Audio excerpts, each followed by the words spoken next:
Hello, hello, hello, and welcome to the Cels and Circuits podcast. I am your host, Chibe Zeonakor, and in this episode, we're going to be talking about the Google Pixel Buds 2, Inuyasha's sequel series, and Demon Slayer and the accessibility of Aniplex anime. And without further ado, let's jump right into it. Alright, so I'm just going to jump right into the Google Pixel Buds 2. But before I do that, I'm going to talk about the original Google Pixel Buds for a little bit. So the original Google Pixel Buds came out in 2017 and, to say the least, weren't as good as the ones I'm going to talk about in this episode. They had a fabric casing around them, and the earbuds themselves had a wire connecting to them, and it didn't have any ear tips, so you couldn't really get a good seal in your ear, and it was just a whole mess. And it was kind of embarrassing for Google, especially when Apple released the AirPods in the same year, and the original Pixel Buds looked kind of dated in comparison right out of the gate. So it was already not a good look for Google. And that brings us here 2.5 years later with the Google Pixel Buds 2. And they are a way better product than the original. So I will talk about the design first. So the design of the Google Pixel Buds, it's very good. It has an egg-shaped design, and it has a little USB-C port at the bottom. It has a little LED indicator light towards the bottom of the top of the case to let you know that it's charging or to let you know that it's on and it's ready to pair. And then it also has, on the back, it has a little pairing button that you can use if you're not using an Android device. So if you're using an iOS device or a MacBook or a Windows computer or a Chromebook at the moment, then you will have to use that pairing button. But if you have an Android phone, you just open the case and it'll automatically detect your Pixel Buds, which is kind of nice. It gives it a little AirPods-like experience, so that's great to see. And as far as the earbuds themselves, they have this design where they have a little ear tip at the base, and then they also have these little 3 magnetic pins inside of them, just so that they will snap into place when you try and put them back. Alright, what else can I say about these? Oh, it also has like a little arc tip at the back of the earbuds, and that can be a little bit uncomfortable after wearing it for like maybe an hour or so. Hopefully my ears just get used to it after a while, but we will see as time goes on. And so, next thing I want to talk about is sound. How do these earbuds sound? Well, I'm happy to tell you they sound great.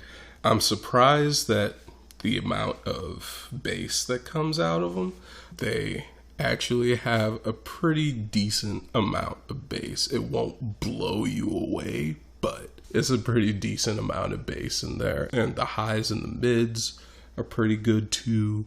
It's just an overall very pleasant sound experience if you're trying to listen to music or podcasts like this one. And it's just a really nice sounding pair of headphones. So I'm very glad that they sound good.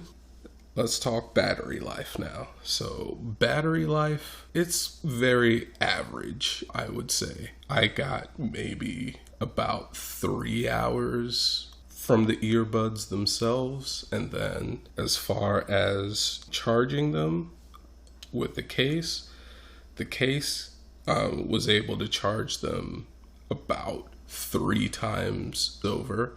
And so I was able to get around 12-ish hours, which, isn't the highest, but it'll do for these kinds of earbuds. It's not like I'm going to be listening to them for super long periods of time because I don't really have anywhere to go. So I think battery life is fine on these, honestly. And I mean, it could be better, but it's fine. Oh, I should mention that if you have adaptive sound turned on, your mileage may vary with these earbuds. They will drain your battery quicker, so just something to note right there. I didn't want to leave you all hanging. We also have the features of the earbuds. So the best thing that I could say about the Google Pixel Buds 2 is that it is just awesome to have the Google Assistant in your ear. So you don't have to reach for your phone or your smartwatch or anything. You could just press and hold either earbud to talk to Google Assistant and ask it your question, which is pretty awesome. So as far as operating these earbuds go, it's tap once to pause, tap twice to skip tracks, and tap 3 times to go to the previous track. Also, it's a swipe forward to increase the volume and slide backward to decrease the volume. So you have all those features that are pretty intuitive once you get used to it. And then lastly but not least, talk about what's in the box. So of course you have the earbuds case and the earbuds themselves, and then you also have some paperwork like the getting started guide and all of that. And then you also have the different size ear tips. I personally use the ones that were just installed on the earbuds out of the box. I didn't bother to change them, and they fit very well in my ears. But of course, this will all depend on the size of your ears, so it's great to see that they included different sized ear tips. One last thing that they include in the box is the USB-C to USB-A cable, because yes, there is a USB-C port on the earbuds case, which we love to see it. So USB-C, all the things. I'm very happy to see the USB-C port. Oh, and I forgot to mention this in the features section. This also has wireless charging. So if you don't want to use the USB-C port to charge it, you can use a Qi wireless charger, and that should work fine as well. And another thing I forgot to mention is that the price of the Google Pixel Buds 2 at the time of this recording is $180. And so yeah, that will do it. The Google Pixel Buds 2 are way better than the first, and I think if you have an Android phone, honestly, these are probably the earbuds to get. I'm finally glad to say that Android finally has its AirPods competitor, and these will be my daily driver earbuds. So yeah, I'm very excited to keep using these. These are awesome. I'll have a link to buy these at the Google store in the show notes. And yeah, that'll do it for this topic.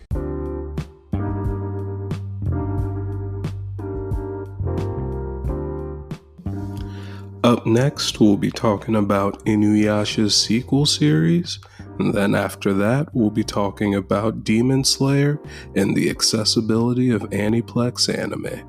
The Cels and Circuits podcast will return in a moment.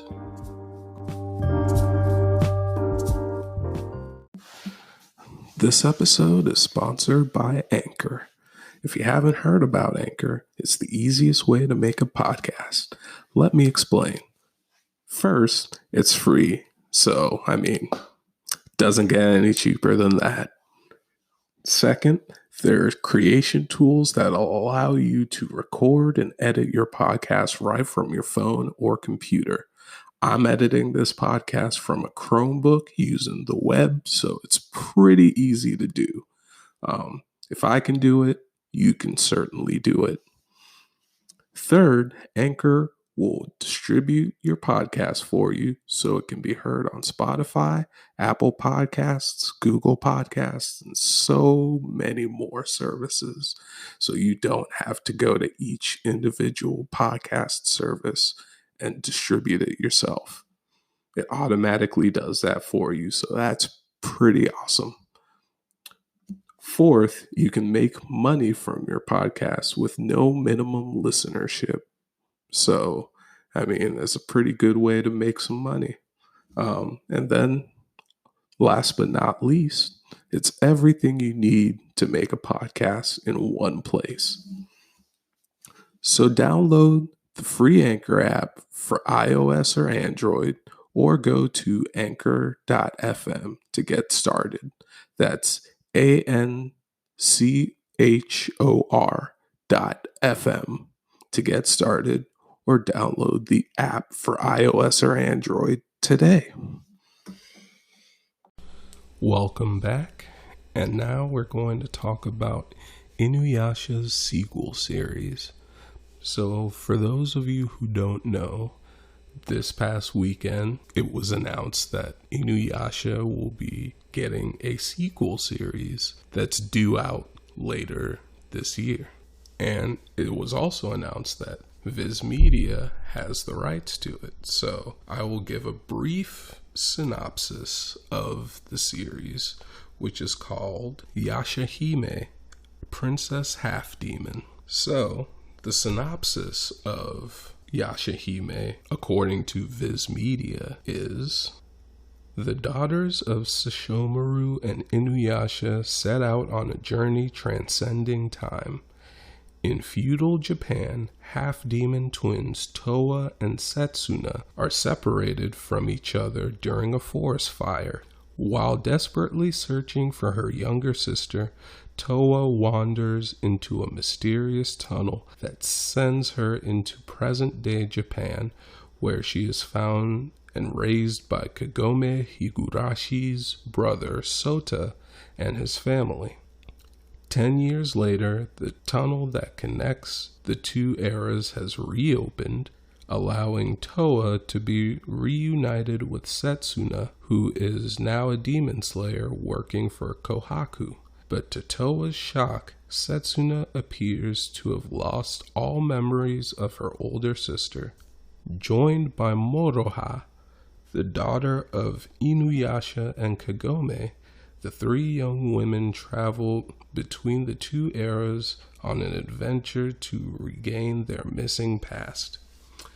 So, I mean, that sounds like a pretty interesting premise, and I'm looking forward to watching this show when it comes out. So, as I said earlier, it's currently slated for fall 2020. Now, we don't know if it's going to be affected by the COVID-19 pandemic, but we'll share that news when it comes in a future episode. So, next I want to get into the licensing situation in North America. So, as I mentioned earlier, Viz Media, the licensor of pretty much everything Inuyasha here in North America, has also gained the rights to Yashahime. And so that's great to see. Hopefully they will have an English dub, because the rights that they have, according to Anime News Network, are digital streaming, EST, which is electronic sell-through, so that will include places like iTunes, Google Play, Amazon, and sites like those. So you have that, and then you also have the home video rights. So Viz Media, again, has the digital streaming, electronic sell-through, and home video rights for North and Latin America, which is a good thing. But one thing that they didn't mention was the broadcast rights, because normally when companies make announcements like this, they will include the broadcast rights. I don't know. Maybe the broadcast rights are included in any of the three types of rights that I just said that Viz Media has, but I don't know at the moment. We'll keep posted. But the reason why the broadcast rights are a very interesting topic for this series is because there is one broadcaster that is synonymous with Inuyasha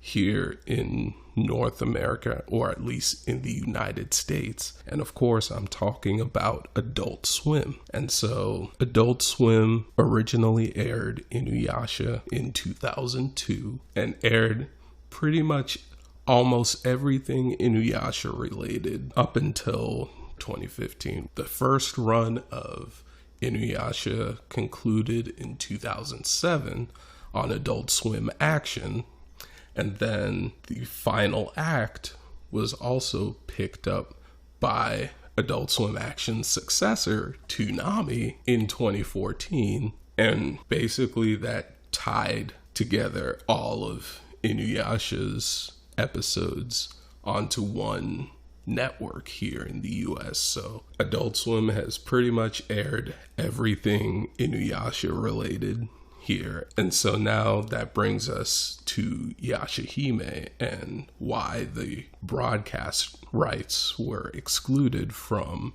the press release of Yashahime. And I thought that was a very curious thing to explore because who knows, maybe Viz Media still has the broadcasting rights.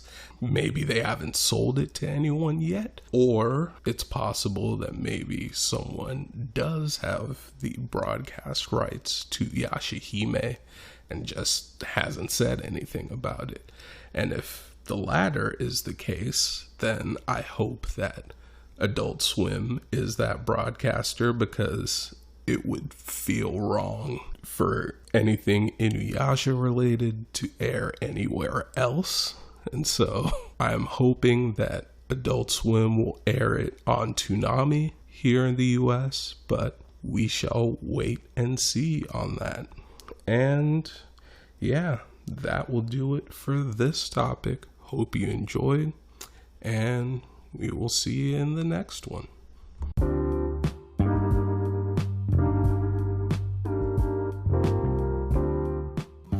Up next, we'll be talking about Demon Slayer and the accessibility of Aniplex anime.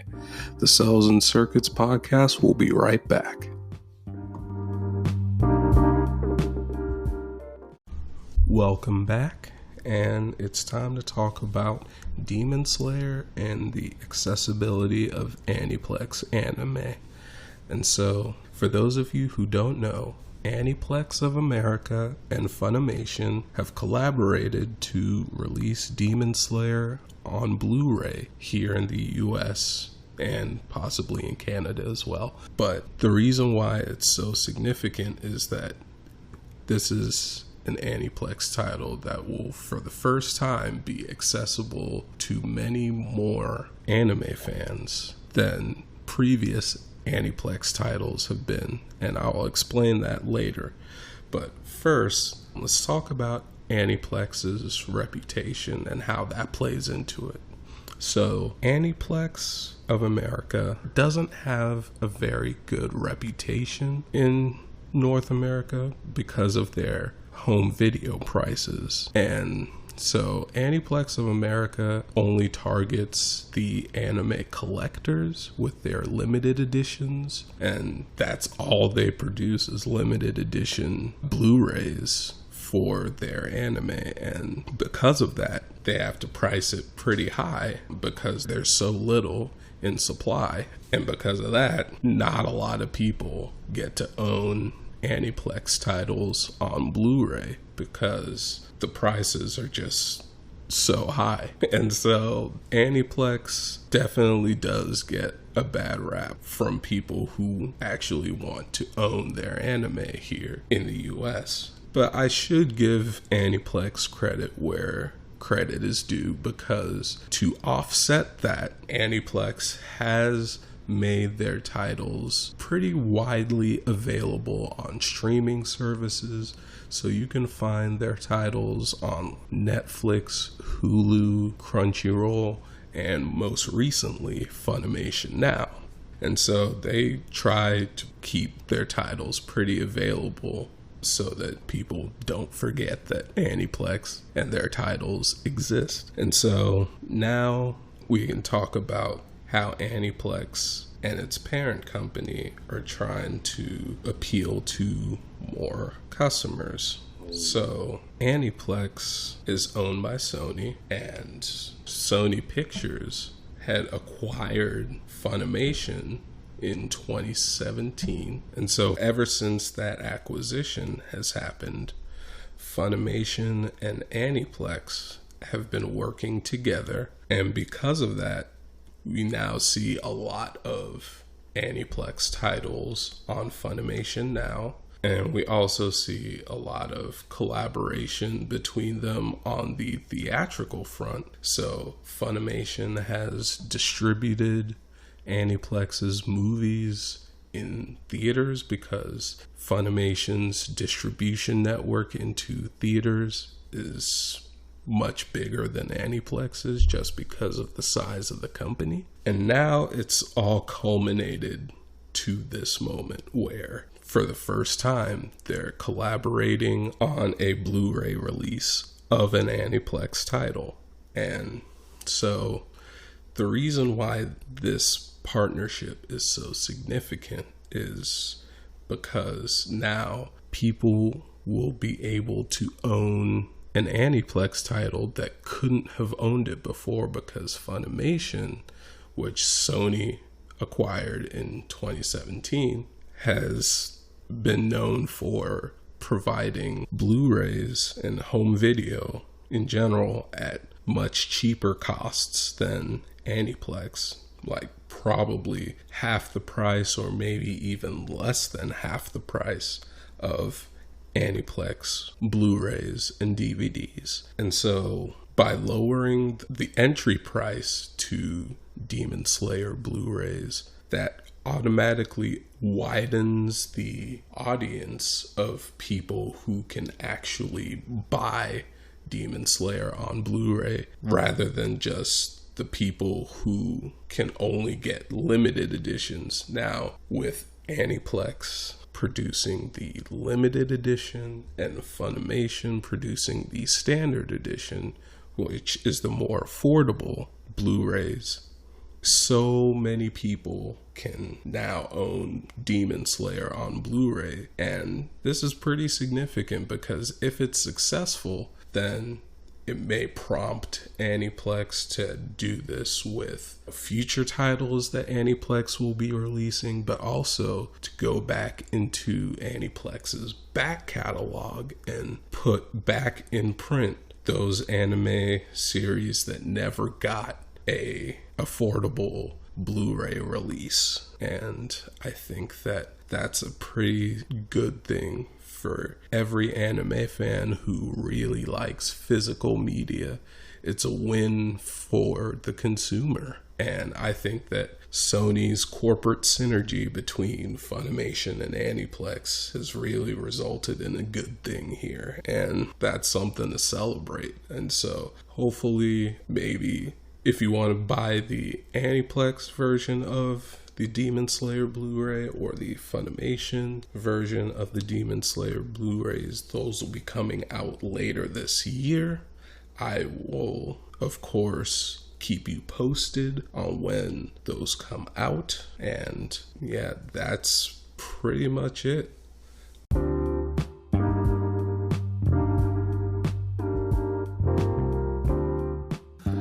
Thank you so much for listening to this episode, and also thank you for staying safe and staying at home and following the CDC and WHO guidelines. Also, if you have any questions or if you have any comments about the subjects that were talked about in this episode, let us know on our social media. We'll have links to that in the show notes. Thank you for listening once again. I am Chibeze Anakor, your host, signing off.